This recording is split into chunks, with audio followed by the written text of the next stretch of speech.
I'll be talking about the cyclones, its basics, dynamics, and the predictions.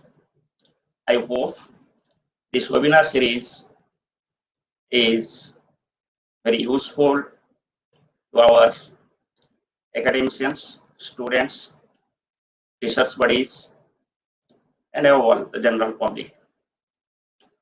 In this series, as we know, India is very prone to tropical cyclones. We have kept a talk on basic features of the tropical cyclones with special emphasis over the North Indian Ocean.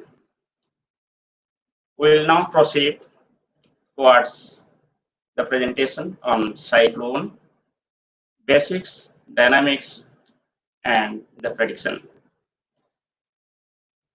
If you look at the recent cyclones like Amphan, you will find that the cyclone causes a multi-hazard scenario because of the various types of severe weather associated with the cyclone when it crosses the coast. It causes heavy rainfall leading to flooding in inland areas. It causes contamination of water supply systems, sometimes land subsidence, landslides. It also causes the destruction of crops, vegetation, and livestock. The cyclone is associated with very strong winds, and these winds causes the damage to structures, loss of power and communications, injuries, loss of lives, and also damage to the standing crops, vegetations, livestock. The storm surge, which is called as the killer of the cyclone, causes the flooding of the coastal areas and erosion of the beaches, loss of soil fertility from saline intrusions, damage to structures, and also because of the soil erosions, there can be collapse of houses, and also power and communication system can also be affected. If you look at the diagram on the left bottom corner, that is the picture of a tropical cyclone. And next to that, the bottom, you will find that how a tower has been collapsed because of the tropical cyclones. Similarly, at the top left corner, you will find that how the ships and large boats are pushed towards inland because of the tidal waves and the winds. In the middle, you will find that one person is reconstructing his house. This picture I have taken while I visited in 2008 Myanmar after this notorious cyclone Nargis, which devastated Yangon Delta. This is a person who has lost all their kith and kin. Nobody is there in his family. He is alone. He has lost everything, but still he is constructing his house because he wants to live. So considering these two aspects, that cyclone has a devastating impact in terms of loss of lives and property. At the same time, every human being wants to live. So as an early warning service provider, as a disaster manager, it is our prime duty to ensure the services so that it can minimize loss of lives and properties. It can ensure the living of each and every person in this world in the face of devastating tropical cyclones. So these pictures inspire us time to time while dealing with the early warning of the tropical cyclones. Some of the facts about tropical cyclones I just want to put off in your presence. If you look at the statistics, about 33% of hydrometeorological disasters in the world during the period 1970 to 2019 has been due to the tropical cyclones. So you can just imagine what is the contribution, devastating contribution of tropical cyclones. 1 out of 3 events that killed most people globally is the tropical cyclone. TC means tropical cyclone. 7 out of 10 disasters that caused biggest economic losses in the world during this period are the tropical cyclones. It is the key interest of 85 World Meteorological Organization member countries which are prone to tropical cyclones. casualty of 300,000 in Bangladesh in 1970 is still ranked as the biggest casualties for the last 5 decades due to the tropical cyclones. So what I want to highlight here that though tropical cyclone is notorious worldwide, in the Bay of Bengal region especially, it has become the most notorious, and we have got the notorious record of highest deaths due to tropical cyclones. Considering all this devastating potential of tropical cyclones worldwide, the scientists, engineers, disaster managers, they have already tried to imbibe or to apply the modern technologies for operational services to mitigate the disasters due to tropical cyclones. Now, considering India, we have done a study about the disaster proneness of the tropical cyclones or the hazard proneness. Now, this study was taken up based on the frequency of cyclones crossing a district and the intensity of cyclone crossing the districts, the wind associated with the cyclones over the district, and probable maximum precipitation due to the tropical cyclones over the district, and the probable maximum storm surge or tidal wave which can cause over the districts. Now, considering all this, you will find that we have divided all the coastal districts into 4 categories. One is the very highly prone categories, that is red colors. These are the North Odisha and West Bengal coastal districts, followed by some districts in Andhra Pradesh. And then blue color is the highly prone districts. These are mostly in the east coast, and the west coast it is Maharashtra and Gujarat. And then comes the moderately prone and low prone districts. What you find actually the entire west coast and east coast and Andaman Nicobar Islands, Lakshadweep, are prone for the cyclone hazards. But however, the degree of hazardness is higher in the east coast, especially over North Odisha, West Bengal, and parts of Andhra Pradesh. Now, in the face of this devastating nature of the tropical cyclones, India Meteorological Department has taken various measures in recent years. And you will be happy to know that the cyclone forecast accuracy of India Meteorological Department is quite good. It has improved in recent years. And if you compare the leading centers, we are second to none. Our cyclone track forecast accuracy has reduced to about 86 kilometers in the recent years compared to 125 kilometers before 5 years. Similarly, if you look at the uncertainty in a track forecast, that is cone, whatever we show in the track, it is reduced by 30%. And the 24-hour landfall forecast error, that means if I say the cyclone will cross near the point X, earlier we had error of about 91 kilometers. That means it may go up to X plus 91, X minus 91. But in recent time, it is 42 kilometers. That means if I say cyclone is going to cross near Paradip, it will be 42 kilometers to the north of Paradip or 42 kilometers south of Paradip. So this type of minimum error enables disaster managers to take the focused action over a number of districts which are most prone or likely to be prone due to the landfalling cyclones. Similarly, the error in intensity forecast or wind forecast has also been less. It is about 10 to 15 knots, or you can say about 20 to 30 kilometers per hour. So similarly, there has been the improvement in accuracy of other significant weather events. So as a result, if we just look at the outcome of this improved forecast is that there has been no cyclone in recent years since 2013, you can say, where because of a landfalling cyclone, the number of deaths has increased more than 100. Always it has been less than 100. But if you compare it with the previous cyclones, Odisha super cyclone, for example, it was 10,000. So we have been able to reduce the number of deaths from 10,099 to about less than 100. Say, for example, 25 in case of Bulbul, and 64 in case of Fani in 2019. So this is the achievement during 20 years.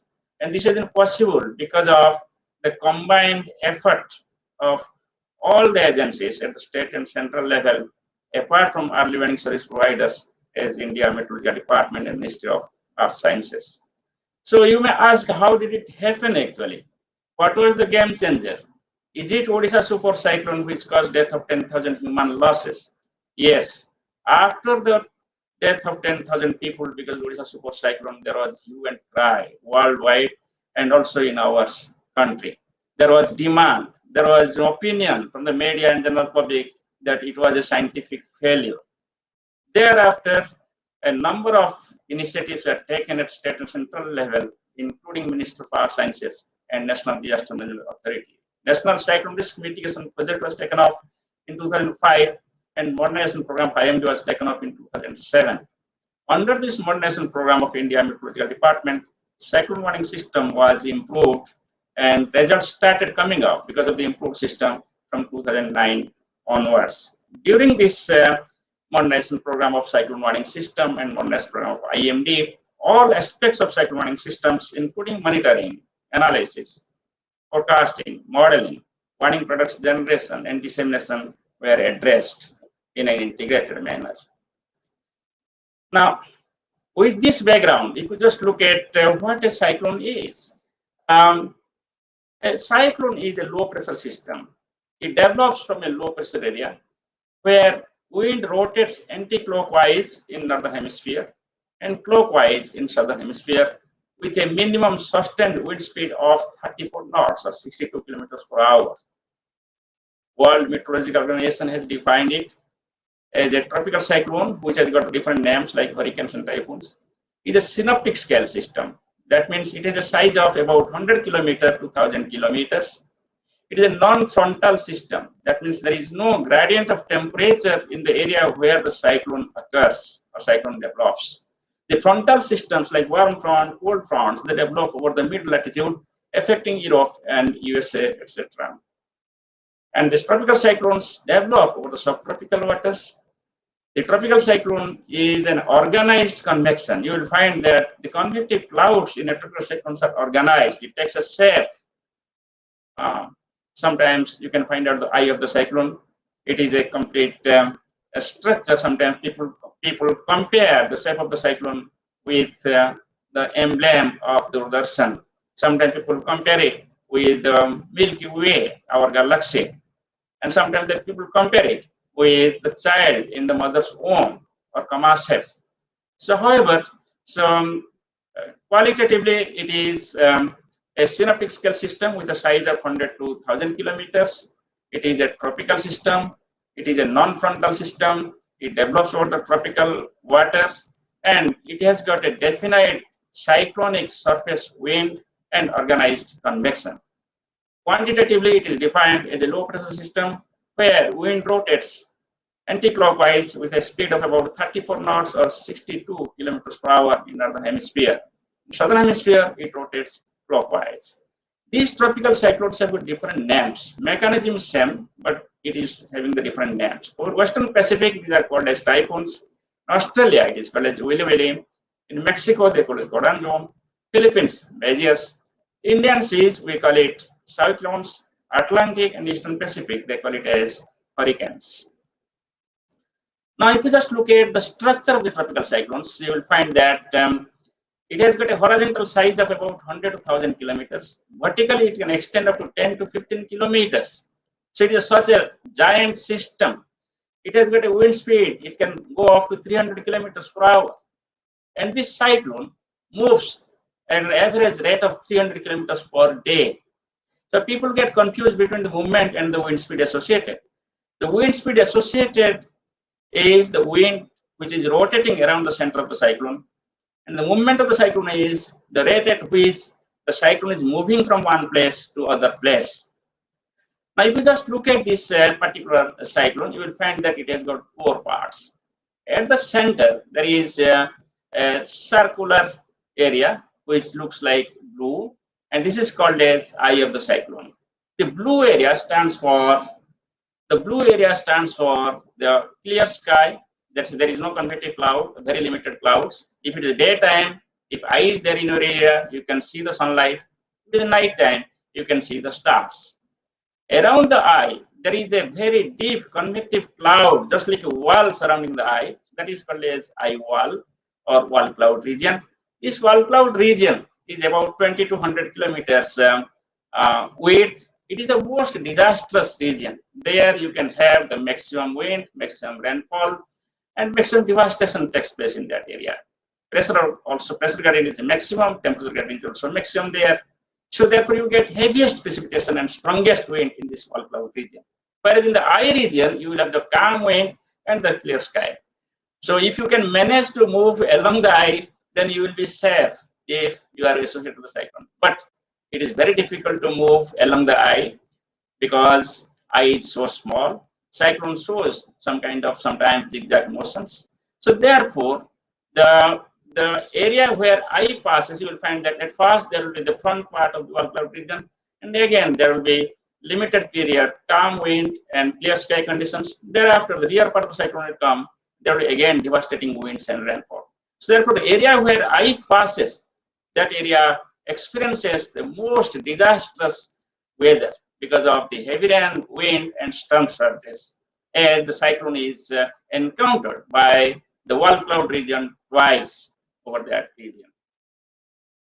Now, if you just look at how do we define these tropical cyclones over North Indian Ocean, you will find that, as I told, the tropical cyclone develops from a low pressure area, and this low pressure area is defined as the area where pressure is low compared to the outermost surroundings. So in that case, what happens is when there is a low pressure area, the wind from the high pressure area blow towards the center of the low pressure area. So while blowing towards the center of the low pressure area, they cannot move straight. Because of the rotation of the Earth around its own axis, the winds are deflected towards the right in the northern hemisphere and deflected towards the left in the southern hemisphere. Therefore, when the wind blows from high pressure to low pressure, it moves in anti-clockwise direction and makes a wave. So in a low pressure area, therefore, you get a cyclonic circulation of the wind. In case of high pressure area, you will get an anticyclonic circulation of the wind. So as the pressure falls gradually, if there is favorable conditions, the low pressure area becomes a depression. According to the wind speed increases, wind speed becomes 31 to 49 kmph. Further, if it becomes a deep depression, wind speed further increases, becoming 50 to 61 kmph. Like that, if it becomes a cyclonic storm, wind speed becomes 62 to 88 kmph. Severe cyclone storm, 89 to 117 kmph. Very severe cyclone storm, 118 to 166 kmph. Extremely severe cyclone storm, 167 to 221 kmph. And super cyclone storm, 222 kmph and above. But for your sake, if you want to remember, you can remember like this. Approximately, cyclone storm means 60 to 90 kmph. Severe cyclone storm, 90 to 120 kmph. Very severe cyclone storm, 120 to 160 kmph. Extremely severe cyclone storm, 160 to 220 kmph. And super cyclone storm, more than 220 kmph. Just for easier remembering, I just tell the approximate values. So this classification is different for different ocean basins because they have adopted different ocean basins. Nobody reconciles, and worldwide you will find that there is a difference in nomenclature of the classifications. But however, the definition of the tropical cyclone, that is the wind speed exceeding 34 knots or 62 kmph, is same worldwide. Now, if you just look at this cyclone in radar, I have got two pictures here. On the left side, you have got an analog radar where you find only the reflectivity of the cloud. It is in black and white picture. It was earlier one taken by IMD. And the right hand side, you have got Doppler radar picture of a tropical cyclone. In both the cases, you can find out the eye of the cyclones and the spiral bands. You can find out the wall cloud region, and also you can find out the outer streamers. So with the help of this Doppler radar, we are having the benefit of analyzing not only the reflectivity in the cloud due to the clouds, but also we can find out what is the precipitation associated with the clouds. We can also find out what is the wind distribution in the tropical cyclones. Now, this tropical cyclone, as I told you, it develops from a low pressure area. Just like if you just look at this picture, the top one, I have written here the tropical disturbance or low pressure area, you will find that convective clouds are not organized. They are just scattered and distributed over an area. When it becomes a depression or deep depression, just go to top and right picture. There you will find that the clouds are taking a shape. They are becoming organized, not fully organized, but they are getting organized. So that is a depression. Now you come to the third picture in the bottom left. There you find that it is more organized. It's the cyclonic storm. And the rightmost in the bottom, you will find that the very severe cyclone storm is better organized. Eye is seen, wall cloud is there, spiral band is there. It has got all features. So like this, a low pressure area gradually evolves into a tropical cyclone. Now, if you look at the life cycle of the tropical cyclones, you will find that the entire life cycle can be divided into 4 stages. The first stage is called as the formative stage, as I discussed. It takes about a few days for a low pressure area to gradually become a depression. Thereafter is immature stage where depression gradually intensifies into deep depression, cyclone storms, severe cyclone storms, etc. It takes about half a day to 2 to 3 days. Then the mature stage. In the mature stage, there will be no increase in intensity. Intensity remains same. At the same time, the size of the cyclone increases. It becomes bigger in size. So this period is half a day to about 2 to 3 days. After getting the maturity, either it crosses the coast and decays, or it comes in contact with cold water, it decays, or the atmospheric situation becomes adverse, leading to decay of the systems. Or sometimes another cyclone comes in and 2 cyclones interact, one cyclone strengthens, other cyclone weakens. This is called the Fujiwara effect. However, so decay stage starts, it takes about 2 to 3 days to decay from the highest intensity to a low pressure area. Now, if you look at the structure, horizontally, as I told you, it has the extension of 100 to 1000 kilometers, and the average it is 500 kilometers. Vertically, it is about 15 to 18 kilometers. You can find out how the wind in the leftmost diagram in the left hand side. You can see how the wind is rotating around the center of the cyclones, just like a coiling of a snake in the snake charmer's basket. So, therefore, Henry Paddington, when he discovered this weather phenomena over the Bay of Bengal, he found that wind is rotating in anti-clockwise direction, just like the coiling of a snake. So he took the word cyclos from Greek and told it as the cyclone. Therefore, credit goes to British India for naming this particular weather event as cyclone. And you find that the cyclones usually move towards northwest. It is because of the rotation of the earth. Cyclones usually move towards northwest. But you will find sometimes they change the track and they go to some other directions because it depends upon the steering flow or the wind in which the cyclone is embedded. See, these are some of the pictures how the winds are rotating not only at the surface but also they are rotating and going off to the upper troposphere. So vertically you can have 3 different layers. One is the inflow layer, which is up to about 3 kilometers. Then you've got the middle layer where you don't have inflow, minimum inflow. Then you've got the outflow layer where maximum outflow is there. So you have got 3 different layers and 3 different mechanisms of inflow and outflow in the uh, vertical structure of the tropical cyclones. Now, if you look at the wind distribution and pressure distribution in a cyclone, you will find that at the center of the cyclone, wind is calm, wind is almost nil, you can say. And wind sharply increases and becomes maximum in the wall cloud region. Mostly in the middle of the wall cloud region, wind becomes maximum. And if you see this picture, the blue line indicates the wind distribution at the surface. You will find that the right hand side wind is slightly higher than the left hand side.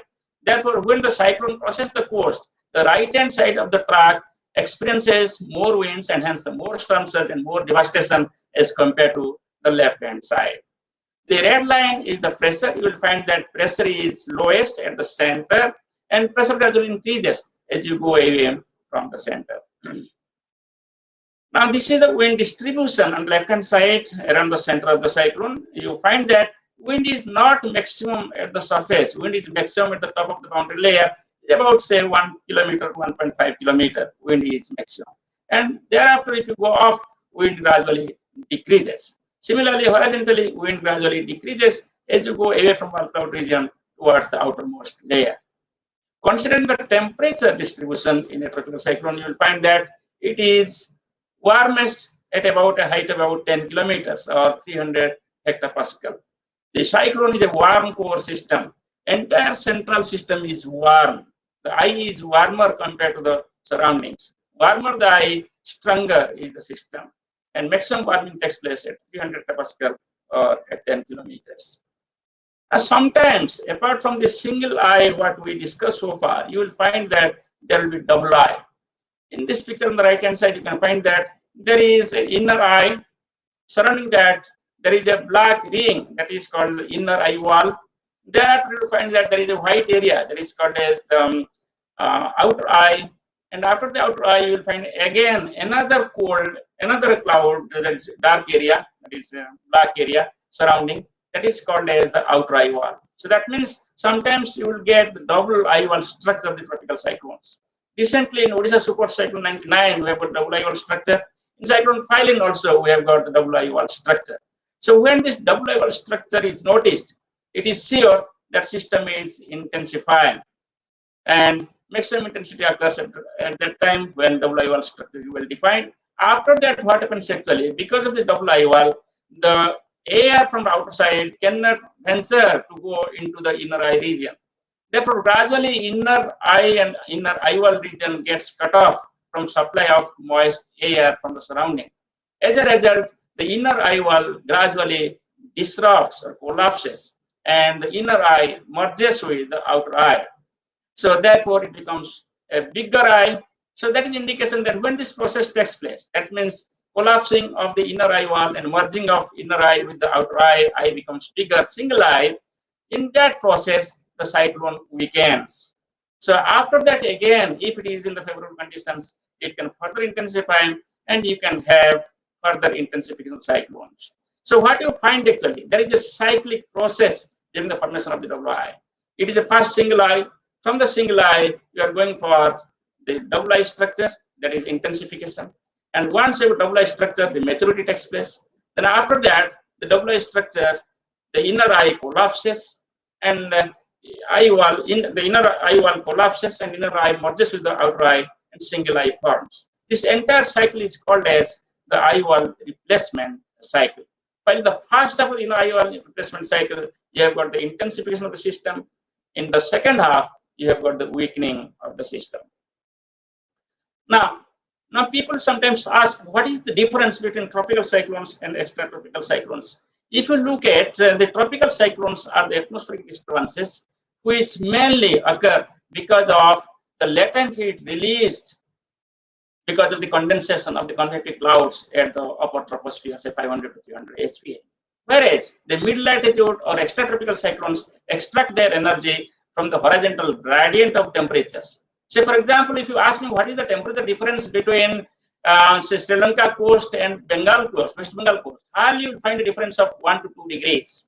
But if you see the temperature difference between Moscow and Delhi, you will find that there is a large temperature difference of about 20 to 30 degrees Celsius. So this large temperature difference in especially the winter season leads to the extratropical cyclones, whereas this minimum temperature difference over the sea area with the development of the convective clouds leads to the tropical cyclones of sea areas. So therefore, tropical cyclones are the barotropic processes where you don't have horizontal temperature gradient, whereas mid-latitude cyclones are the large temperature gradient processes or barocranial processes. So in the tropical cyclones, you will find that strong wind occurs near the surface, therefore it is more devastating. But in case of mid-latitude or extratropical cyclones, strong wind occurs at a height of 8 to 12 kilometers, therefore it is not devastating.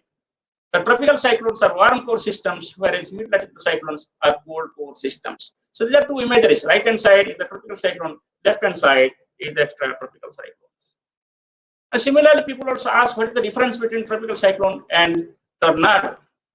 See, both tropical cyclones and tornado or thunderstorms are the atmospheric fluids, but they have little in common. Tornadoes have a diameter of a few tens to a few hundred kilometers. They are produced by a few hundred meters. They are produced by severe thunderstorms in presence of strong convective instability and variation of wind with altitude. So that means there is a high vertical winds here. But in case of tropical cyclones, the diameters are hundreds of kilometers. That means tropical cyclones are large scale systems, whereas tornadoes are micro scale systems. In the tornado, there is variation of wind with height, whereas in case of tropical cyclones, there is less variation with height. In case of tornado, you've got convective instability, whereas in case of tropical cyclones, you've got a neutral convective instability. So these are the few differences between tropical cyclones and tornado. On the right hand side is the tropical cyclones, the left hand side it is the tornado image. Now, if you just look at the climatology of tropical cyclones, you will find that about 80 cyclones develop throughout the world.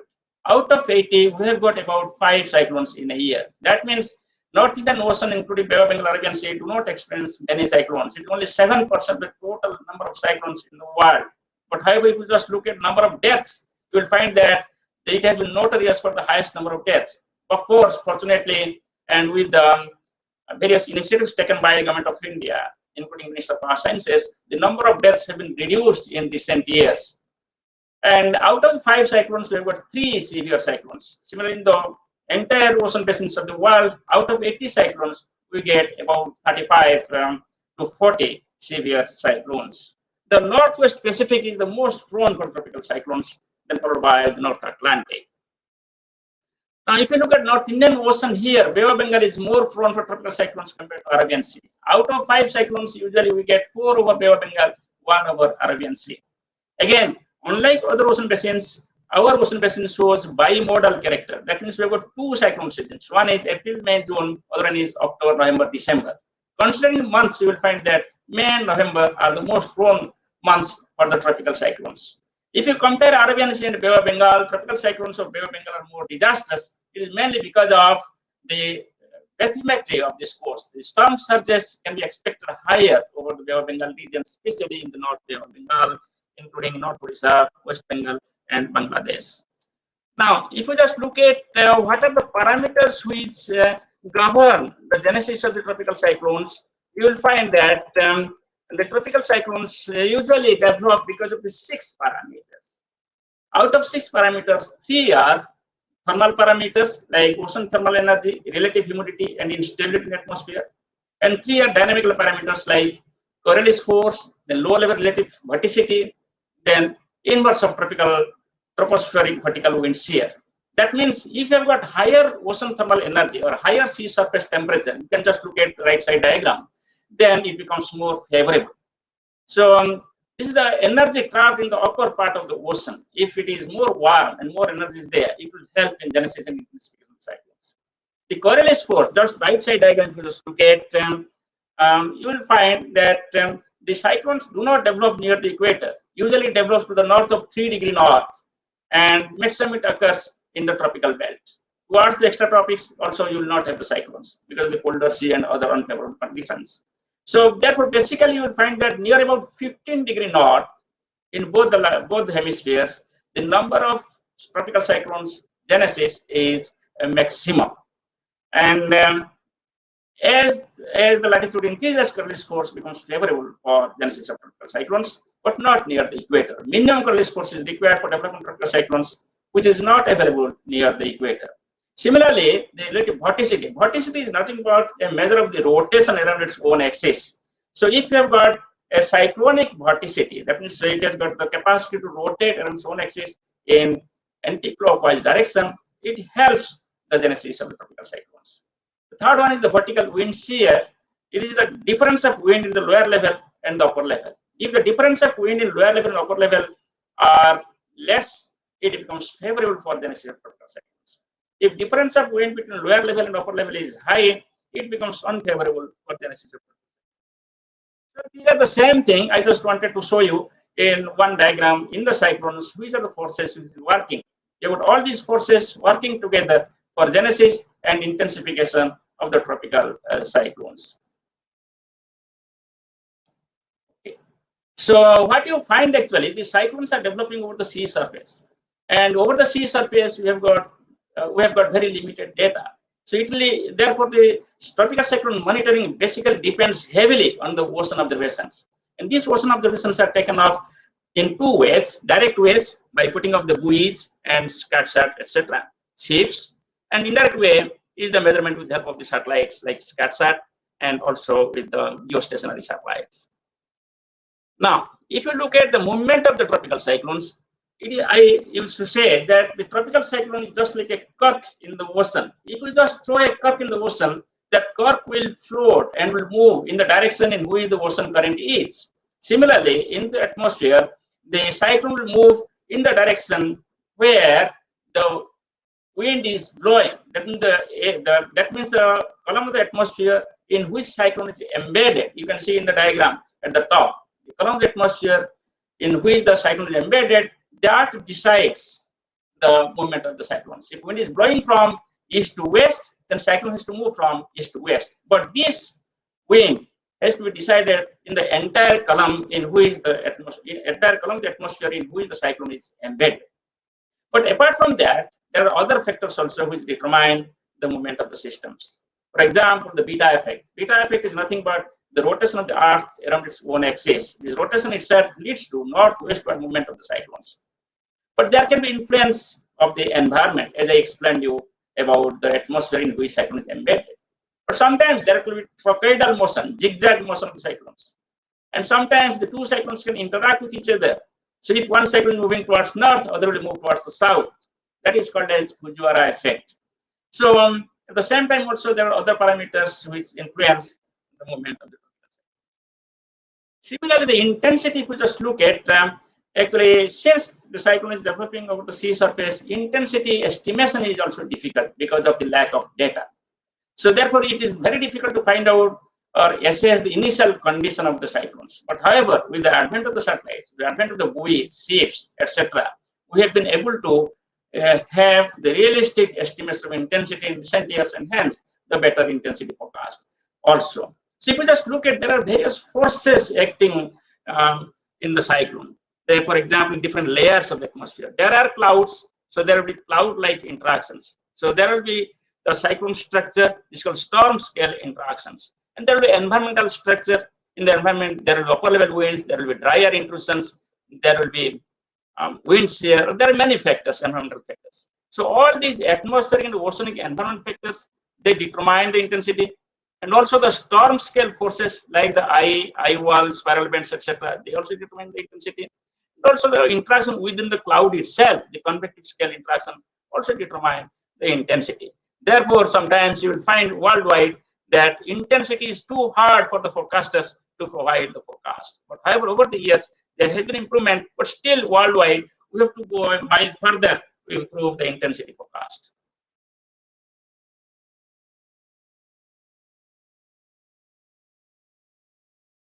Now, if you look at what intensifies the pieces, you will find that there are various processes which influence the intensity. Just like the genesis parameters, we find that all the genesis parameters are important to determine the intensification of the cyclones. But what weakens the TC? The TC weakens, tropospheric weakens when it moves over the land. Or if it is influenced by the strong vertical wind shear, or if it is restricted by the outflow, or if it is entering into a ocean where you have got cooler sea surface temperature, or otherwise if the cyclone is moving slowly. If the cyclone moves slowly, it gets drained out because of the precipitation, and the sea surface there also becomes cooler. Therefore, it does not get maximum energy. Or otherwise, if there is a cold, drier intrusion into the middle and upper troposphere of the cyclones, or if there is a fast TC motion also. So all these conditions also lead to the decay of the tropical cyclones. So therefore, critical element while analyzing the various features for cyclone forecast is to monitor continuously, update yourself about the current status of the atmosphere and ocean, and examine all the parameters with respect to movement and intensification of the cyclones. Now, knowing all these features, now we should know how to mitigate the cyclone hazards. For mitigation of the cyclone hazards, there are various approaches. The first one is that we should know what is the hazard associated with the cyclones. That means the first and foremost step is to analyze the hazards. Then to have a vulnerability analysis. The same cyclone crossing different parts of the country may not have the same impact because of the different vulnerability in different coasts. So that we should know the socioeconomic vulnerability, we should know the physical vulnerability, we should know the awareness of the public, awareness of the people by which it's going. We should know the preparedness of the disaster managers. Then we should know the planning of the disaster managers. This is also required, preparedness and planning. Then early warning and mitigation. However, if you look at all these components, there was a survey in South Asian region which is found that early warning is a major component. Because as you know, you cannot change the structure. Damage to the structure cannot be avoided because you cannot change the mud house to pakka house within a day or within 1 year, all these houses in the country. But if you can provide early warning, the action can be taken to shift the people from mud house to pakka house and hence save the lives. Therefore, early warning is a major component. And therefore, India Meteorological Department, Minister of Sciences always try to improve the early warning, to provide skillful monitoring and prediction of the cyclones, and to provide effective warning products generated and disseminated. And also we go for coordinating with emergency response units. And also we try to change the public perception. We try the public to believe the cyclone forecast issued by India Meteorological Department. So these are the various processes in early warning system of tropical cyclones. We take all the observations as it is data sparse region of the sea. We don't spare any observations. We take all available observations while analyzing the tropical cyclones. It is space-based observations, upper observations, and surface observations from automatic weather stations, rain gauges, synoptic observations, buoy observations, aviation, ships, etc. And also the geostationary and orbiting satellites, radar observations, aircraft observations. All these observations help the forecast to define the initial status, to find out whether it is a cyclone, whether it is a low pressure, whether it is a depression, etc., and where it is located, what is its structure. At the same time, all these observations are fed in a digital manner into an array of numerical weather prediction models. And these models are run twice or 4 times a day, and forecast is generated. And this digital forecast is converted into a public language, which is called as the end forecast. And in this end forecast, not only provide the forecast and warning, but also we say what is the impact of the cyclone, what action to be taken. So it becomes an end-to-end bulletin, and that boosts decision makers for various decisions. All these diagrams given hereby are the various processes associated with the tropical cyclone monitoring and forecasting. Now, just going a little, if you look at the observing systems, we have got various types of observing systems, but if you go, the coverage, the satellite has got the highest coverage, but the confidence of satellite observation is low. The most confidence observation is the domestic synoptic data, which is taken as the ground truth. But however, you cannot have the ground truth over the sea. Therefore, when there is a cyclone of the sea, we depend mainly on the satellites. When it comes closer, it depends upon the radar. When it becomes more close, and we depend upon the actual observations along the coast. So by that way, we utilize all types of instrumental observation tools like satellite, radar, spectrometer, and automated weather stations, our departmental observatories, ships, buoys, etc. Now, in the satellite, all of you might be knowing that there is a scale called as Dwarak technique, that is T number, and T number is a pattern technique where we define the intensity in the scale of 1 to 8. If it becomes 2.5 T number, we say that it is a cyclone. If it is, for example, 5.0, we say it is an extremely severe cyclone storm. If it was 6.5, we say that it is a super cyclonic storm. But determining all this location intensity, therefore, it is a finally agreed official location intensity utilizing all the informations together. So therefore, worldwide, it is called as the best track and best intensity of the cyclones. Now, while doing this center and intensity fixing of the cyclones, we follow a standard operating procedure. We consider all the database. From database, for example, first we go to visual and IR imagery of the satellite. We apply the Dwarak technique, find out the location and intensity. Then we go to look into the microwave imageries from various polar orbiting satellites. We make the corrections or modifications. Then you look into the radar image. You take the level 3 corrections. Then you look at all the synoptic data available from ships, buoys, coastal stations, island stations, etc. We go for the level 4 corrections. Then after that, we optimize all these informations and smoothen the track and check the consistency. And finally, we define the best track position and intensity of the tropical cyclones. So in addition to all these short and medium range monitoring and forecasting, also we go for extended range forecasting. As you know, in the recent years, we are providing 2-week forecasts of the cyclones. So this is an example of 2018, 22 April, we started this prediction, actually extended forecast. On 27 September, we issued the prediction that a cyclone is going to develop over the Arabian Sea in the second week. On 4th October, we told that there are going to be 2 cyclones, and one in Bay of Bengal and Arabian Sea. If you remember, the Titli and Luban were the 2 cyclones simultaneously developing over Bay of Bengal and Arabian Sea. So like this, the extended forecast for 2 weeks are helping the disaster managers to make a preparedness. They're getting a higher lead period for the preparedness and planning. So this is the forecast of Genesis. We provide 5 days in advance. So what we do actually on daily basis, we provide a bulletin called as Tropical Weather Outlook. There we say what is the probability of genesis of a depression. Cyclogenesis means formation of a depression over Bay of Bengal and Arabian Sea. And if there is a probability that is calculated based on the various numerical weather prediction model guidance, we say whether there is a low probability or medium probability or high probability, and accordingly we provide the information. Now, for track and the movement of the movement forecast of the tropical cyclones, the India Meteorological Department and Ministry of Earth Sciences have come off a long way. At present, you will not believe we have got about dozen models, dozen numerical prediction models. 7 models are run within the ministry itself, and 5 models are accessed with a bilateral understanding with different international countries. Along with these numerical prediction models, also utilize satellite, radar, and other climatological information and synoptic information to provide the forecast. The track and intensity forecast provided by India Meteorological Department is an objective consensus forecast utilizing a decision support system. So similarly, for the intensity forecast, we have got the various numerical weather prediction models, and also have got the dynamical statistical models for intensity and rapid intensifications and decay of the systems after landfall, etc. So all these are taken together to provide the intensity forecast. So this is just an example of the cyclone Fani, which crossed Puri on 3rd May 2019, and you'll find that how the model is helping us. In the right-hand side, this is the IMD GFS model. This is a global model which is providing forecast how the cyclone is evolving and it is crossing on 3rd May near Puri. On the left-hand side, you'll find that there are various tracks. These tracks are from various types of numerical models. You'll find that initially the tracks will be different from each other. There will be large divergence.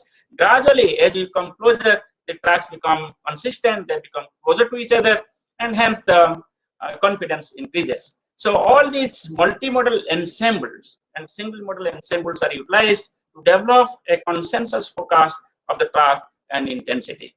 So this is just an example of the cyclone filing. You will find that how sometimes the forecasters are confused because of the guidance of the numerical models. On the left hand side, you'll find that this is 108 hours before the forecast, where you find that the tropical cyclone track forecast by different models are almost consistent, are closer to each other.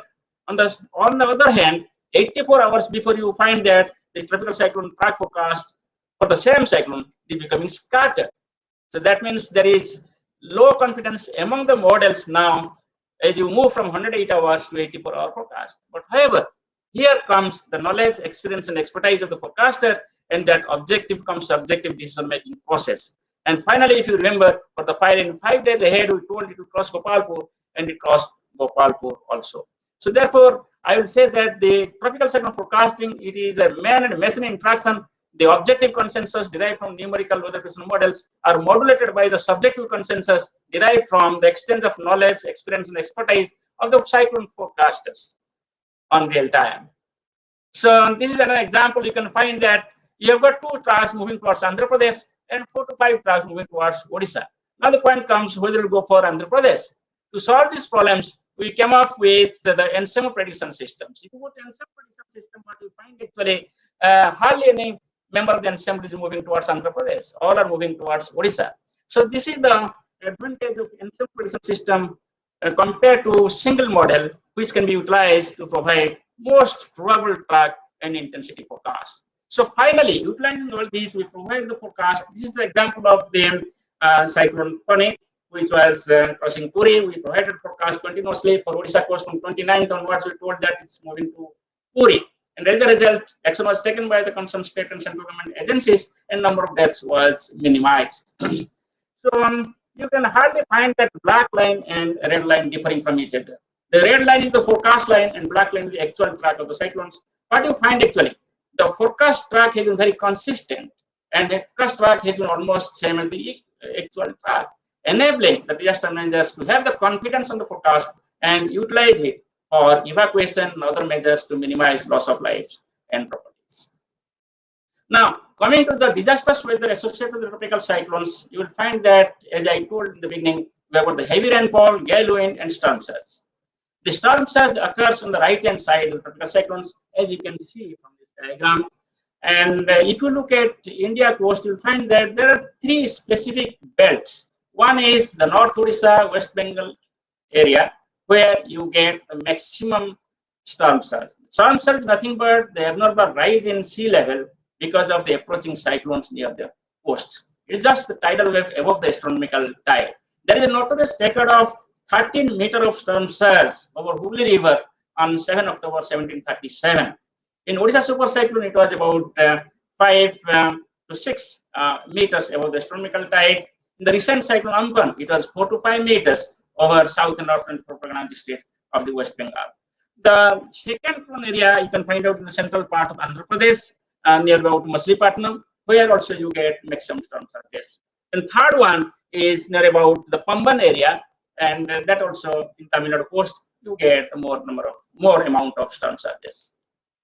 Now, for this storm surge purpose, there has been many approaches, starting with some kind of nomogram. We have come up with the storm surge and inundation model. In association with INCOAS runs the model for providing the storm surge forecast and coastal inundations that is utilized by India Meteorological Department to tell what will be the extent of inundation, what will be the height of inundation in different parts of the coast when cyclone is crossing the coast. This is just an example of the cyclone Fani associated storm surge near Odisha coast. Similarly, for rainfall monitoring and forecasting, we have got various tools. We have got the various types of inputs from satellites, radar, and observations. We have got about 4,500 rain gauges which provide the information for monitoring of the real-time cyclones. What we did actually in the Ministry of Earth Sciences, we merged the data of the satellite and the rain gauges to provide on the right-hand side picture the merged rainfall data, because the cyclones cannot be monitored with the rain gauges when it is of the sea, and this information is required for monitoring and forecasting purpose. In the right hand side diagram, that is the merged data in association with the tropical cyclone Fani. Also, we have got various types of numerical prediction models which provide the forecast and hence the heavy rainfall for different river catchments when cyclone is passing the coast. So to carry out all these processes, you need a decision support system. This is just a glimpse of the decision support system which we have in India Meteorological Department to compare, comprehend, and analyze all types of observations and the forecast products from various types of numerical prediction models, and finally to take a consensus decision and prepare the forecast products and warning products and disseminate it to the last mile. So this is in nutshell all the processes you can find out in case of cyclone Fani. We have got the satellite, we have got the radar, then we have got the numerical prediction models, then we have got the multimodal parts, then we have got the final forecast part in forecast intensity, then forecast rainfall, and forecast storm surges. So to carry out all this warning process, in India, we have got a well-defined cyclone warning organization. We have got a cyclone warning division at headquarters, New Delhi, and we have got 7 cyclone warning centers across the west and east coast. And considering the capability of India Meteorological Department, World Meteorological Organization recognizes IMD as a regional specialized meteorological center for tropical cyclones, and we are responsible to provide the tropical cyclone advisories to all the countries in the Bay of Bengal and Arabian Sea region. It includes 13 countries from Bay of Bengal and Arabian Sea. Also, we provide the global maritime distress support system under the WMO network. At the same time, the cyclone also have the impact in the aviation sector. Therefore, we also act as a tropical cyclone advisory center for international civil aviation, and we provide guidance every 6 hours during cyclone period to all the countries in Asia Pacific region for smooth aviation purpose. These are the sector specific warnings. You will find that there are about 9 types of warnings being issued by India Meteorological Department every 3 hours when cyclone is approaching coast. Actually, these warnings are designed in such a manner that it meets the requirement of each sector, like sea area, then coastal area, then for Indian Navy, then for fishery, then for port, aviation, for public, for disaster managers, etc. And all these warnings are provided in different stages. We provide the first information called as the pre-cyclone watch, then we provide the cyclone alert, then we provide the cyclone warning, then we provide the post-rainfall outlook, and finally, when the cyclone weakens, we give a de-warning. And in addition to the information provided in the cyclone warning, also we provide information about the damage expected with the tropical cyclones and what action is to be taken by the general public and disaster managers. This is given in different stages of the tropical cyclones, like deep depression stage, cyclone storm stage, severe cyclone storm stage, very severe cyclone storm stage, extremely severe cyclone storm stage, and super cyclone storm stage. The damage such prepared based on the historical damages of the different tropical cyclones. Now, also we give different color codes for different warnings, like cyclone alert, we give yellow message, cyclone warning orange message, and post landfall outlook as the red message, as per the requirement of the National Disaster Management under Ministry of Home Affairs. Now, you'll be happy to know that we also have the advanced tools for um, disseminating all types of informations. We maintain redundancy because in case of cyclone, you cannot depend upon only one channel of information. So we maintain redundancy. Also, we've got a dedicated website that is called RSMC website, RSMC New Delhi website. And you will find that from each cyclone, the number of visitors to the website is increasing and the number of hits are also increasing. You can just imagine, in case of Fani, it was more than 250,000 people who visited on a particular day, that is 3rd May, when cyclone was hitting the coast. Now, if you look at what is the way ahead, yes, there are still gaps in technology vis-a-vis the capability of Minister for Sciences and India Meteorological Department. We are all working together.